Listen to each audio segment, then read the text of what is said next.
É. Né? Agora, Não sei se eu respondi. respondeu muito bem e me lembra uma outra questão que acho que fascina muito, é o seguinte: há muitas peças, principalmente as comédias de Plauto, que são representadas ainda hoje, né? Aqui na Unicamp, os meus alunos sempre representam essas comédias e temos em outros lugares do Brasil e do mundo, né, pessoas representando.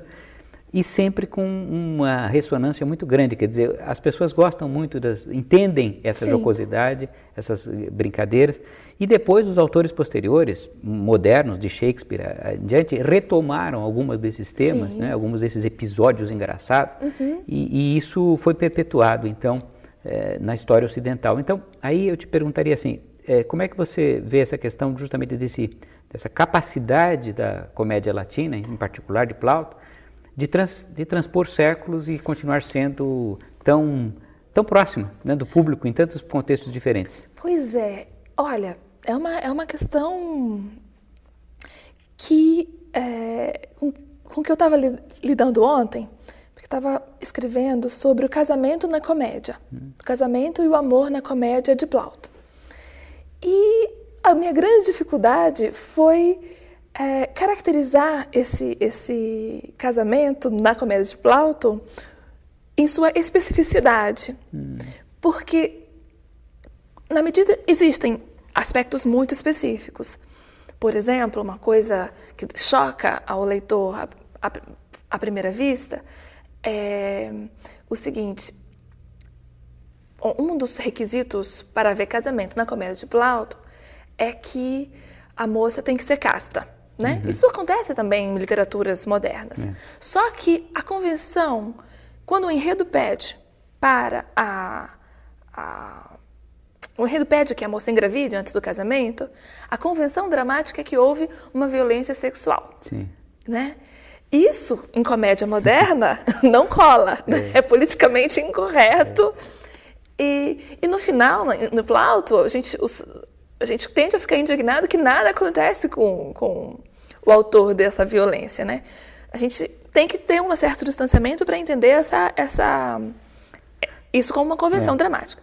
Mas poucas coisas como esses aspectos que eventualmente aparecem são distantes. Outros aspectos são muito parecidos. Por exemplo, eu estava vendo situações de esposa ciumenta, marido traidor, né? Ou então uma moça que quer casar, um rapaz que quer casar com uma moça, então para isso ele tem que enganar alguém para conseguir financiamento. Não só casar, né? Porque às vezes ele quer ter um relacionamento amoroso com a moça que é venal, né? Que às vezes é uma meretriz, uma prostituta. Essas questões, à medida que eu explicava, eu falava, nossa, mas meu texto é muito chato, porque isso já acontece nas novelas do dia a dia.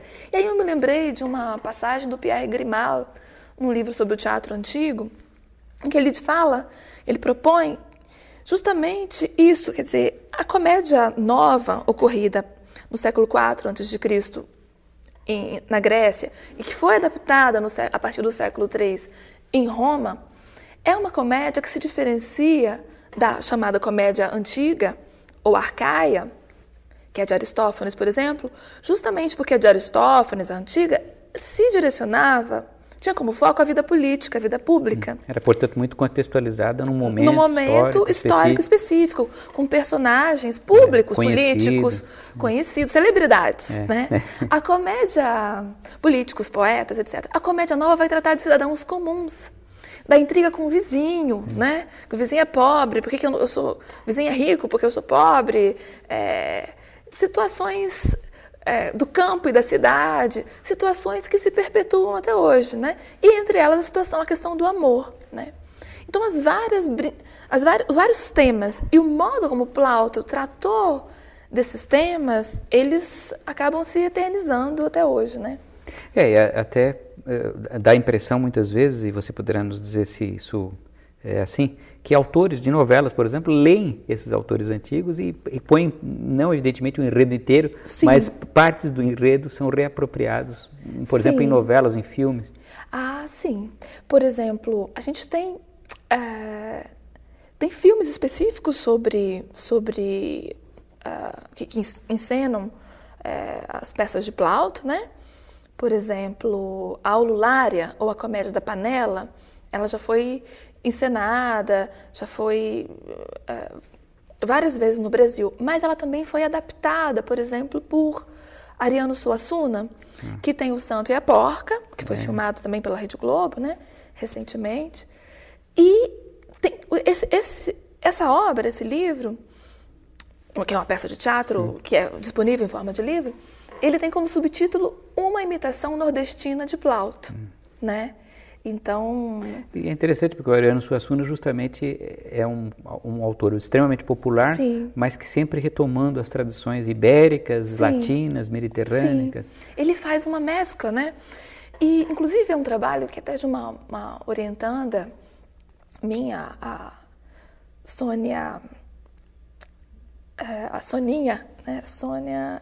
Esqueci o sobrenome da Soninha, ela é tão próxima. Não tem problema. Ela fez um trabalho justamente comparando Ariano Suassuna e Plauto, e a gente observa que tanto Ariano Suassuna como Plauto fazem um mix de elementos populares, no caso de Plauto, elementos dessa comédia itálica que eu mencionei, mimo, comédia telana, e elementos clássicos, digamos assim, no caso de Plauto, a comédia grega, né? Essa comédia de Menandro, por exemplo. No caso do Ariano Suassuna, ele trata de elementos clássicos, o clássico vai ser o Plauto para a gente, e elementos populares que vão ser do cotidiano e da cultura nordestina. Então, além da semelhança temática, tem uma semelhança no modo de composição, né? Eu achei que o Ariano Suassuna foi muito feliz também nessa imitação, né, criativa.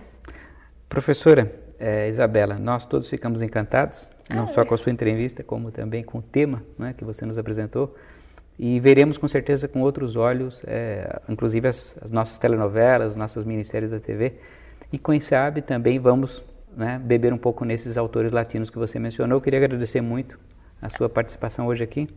Eu que fico muito contente de poder falar desse tema que fascina a gente e que, em geral, fica restrito, né, nas salas de aula. Então, eu acho muito interessante poder falar para um público mais amplo sobre essas questões que são, na verdade, como você apontou, né, bastante atuais. Muito obrigada. Muito obrigado e eu convido, então, todos ao próximo Diálogo Sem Fronteiras.